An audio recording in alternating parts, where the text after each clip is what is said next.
হ্যাঁ, hello viewers, আসসালামু আলাইকুম ওয়া রাহমাতুল্লাহি ওয়া বারাকাতুহু। কেমন আছেন? ভালো আছেন? তো আপনারা ভালো থাকুন, সুস্থ থাকুন, নিরাপদে থাকুন এই কামনা করে আজকে নতুন ভিডিওটি আমরা আরম্ভ করতেছি। তো আজকে যে বিষয়ে আলোচনা করব সেটা হচ্ছে নোংরা বশীকরণ। এই নোংরা বশীকরণ এটা এতটা নোংরা বশীকরণ যা আপনার কল্পনার বাইরে। এই বশীকরণটি প্রয়োগের মাত্র ওই মেয়ে আপনার জন্য পাগল ও দিওয়ানা উন্মাদ হয়ে যাবে। আপনি চাইলে তাকে বিয়ে করতে পারবেন, আপনি চাইলেই তার সাথে মিলন সহবাস করে আপনি বিছানায় তার দেহ ভোগ করতে পারবেন। আপনি চাইলেই তাকে বিয়ে করে আপনার স্ত্রী বানাতে পারেন, আপনি চাইলেই তাকে বিছানার সঙ্গী বানাতে পারেন। তো এটা আপনার সম্পূর্ণ মনস্থিরের উপর নির্ভর করবে, মন মানসিকতার উপর নির্ভর করবে। তো আপনি ওই মেয়েকে যা বলবেন তাই শুনতে বাধ্য থাকি, বা আপনি যদি বলেন ন্যাংটা হয়ে এখানে দাঁড়ায় থাকতে হবে, সে তাই থাকবে।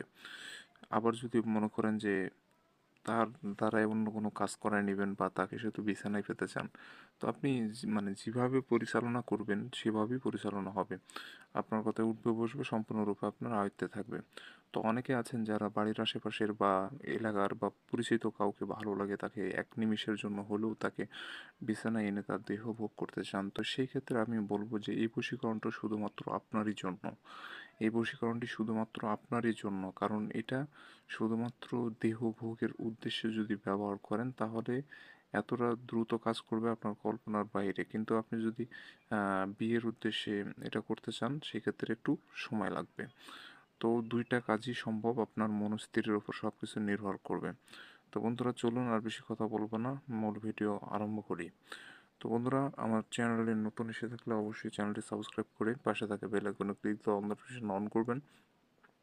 আমি প্রত্যেকদিন একটা করে ভিডিও দিয়ে থাকি বান অথবা বশীকরণ, শত্রুকে মারা বা প্রেমিকা বশীকরণ, বিভিন্ন ধরনের টোটকা ও তদবির নিয়ে আপনাদের মাঝে উপস্থাপিত হয়। এগুলো বিষয়ে জানতে ও শিখতে চাইলে অবশ্যই চ্যানেলটি সাবস্ক্রাইব করে রাখবেন। তো বন্ধুরা, এই কাজটি করতে গেলে আপনাকে যেটা করতে হবে সেটা হচ্ছে একটা সাদা কাগজ নিতে হবে। সাদা কাগজের উপরে লাল কালি দিয়ে সম্পূর্ণ নকশাটা আপনাকে লিখতে হবে। সাদা কাগজের উপরে লাল কালি দিয়ে সম্পূর্ণ নকশাটা আপনাকে লিখতে হবে। আবার অনেকে, যদি আপনি মেয়ের কোনো কাপড় সংগ্রহ করতে পারেন সেই ক্ষেত্রে কাপড়ে নকশাটা লিখতে পারেন।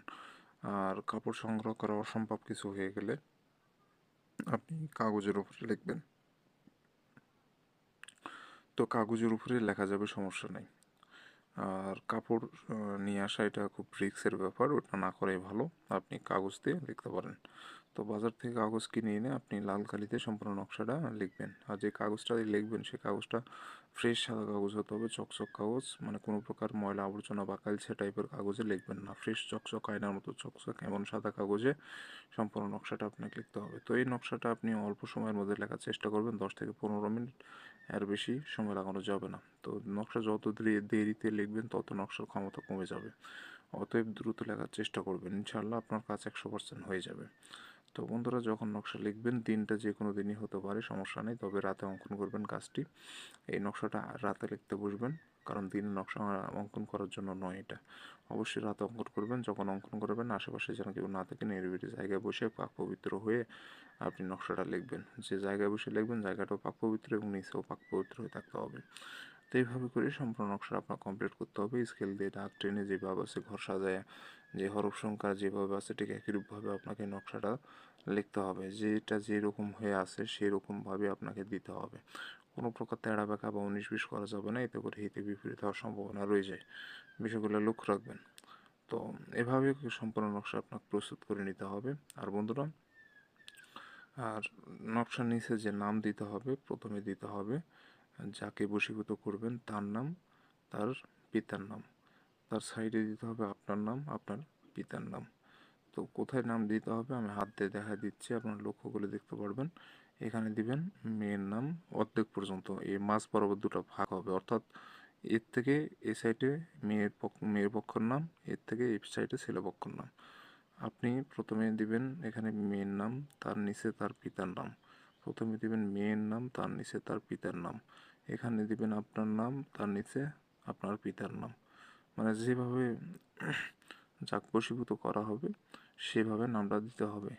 এবং এখানে মেয়ের নাম দিতে বললাম, এখানে ছেলের নাম। এখন আপনি প্রশ্ন করতে পারেন যে আপনি যদি কোনো ছেলেকে বশীভূত করতে চান বা আপনি মেয়ে কোনো ছেলের ওপর প্রয়োগ করতে চান সেক্ষেত্রে কী করবেন? তাহলে আপনি যদি মেয়ে হন, ছেলেকে বশীভূত করবেন, সেক্ষেত্রে এখানে ছেলের নাম, এখানে আপনার নিজের নাম।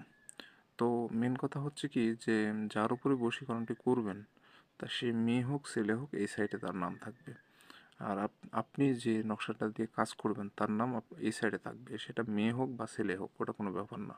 যে নকশা লিখবে তার নাম এই সাইডে, আর যে যার উপর প্রয়োগ হবে তার নাম এই সাইডে। তো আশা করি বুঝতে পেরেছেন। তো এইভাবে সঠিকভাবে যেসব বর্ণিত নিয়ম বলে দিলাম এভাবে করে আপনার নকশাটা লিখে ফেলতে হবে। তো লিখে ফেলার পর এই নকশাটা প্রস্তুত করে সূরায়ে নাস একবার পড়বেন, পড়ে নকশার উপরে ফু দিবেন। একবার সূরায়ে নাস পড়ে একটা ফু দিবেন, তাহলে যথেষ্ট। দিয়ে নকশাটা আগুনে পোড়ায় ফেলবেন, আপনার কাজ শেষ, আপনার আর কিছু করা লাগবে না। আর মেন কথা হচ্ছে কি যে অনুমতি যারা নেবেন এই কাজের জন্য চ্যানেলটা সাবস্ক্রাইব করবেন, কমেন্টের নাম লিখবেন, অনুমতি পেয়ে যাবেন। এটাই হচ্ছে অনুমতি নেওয়ার নিয়ম। কেউ যদি আমার সাথে যোগাযোগ করে বলেন যে ভাই অনুমতি লাগবে, তাহলে দিব না। আপনি চ্যানেল সাবস্ক্রাইব করে কমেন্টের নাম লিখে আপনি কাজ শুরু করে দিবেন, আপনি অনুমতি পেয়ে গেছেন। আর যদি এগুলো না করে থাকেন তাহলে অনুমতি ভাই পাবেন না, আপনি কাজ করলেও হবে না। তো বিষয়টা এই। আর তো এভাবেই কাজ করবেন, ইনশাল্লাহ সফল হয়ে যাবেন। তো স্ক্রিনের যে নম্বর, এটা ইমো নম্বর, যে কোনো প্রয়োজনে যোগাযোগ করতে পারবেন। ভালো থাকবেন, সুস্থ থাকবেন, দেখা হচ্ছে পরবর্তী কোনো এক নতুন ভিডিওতে।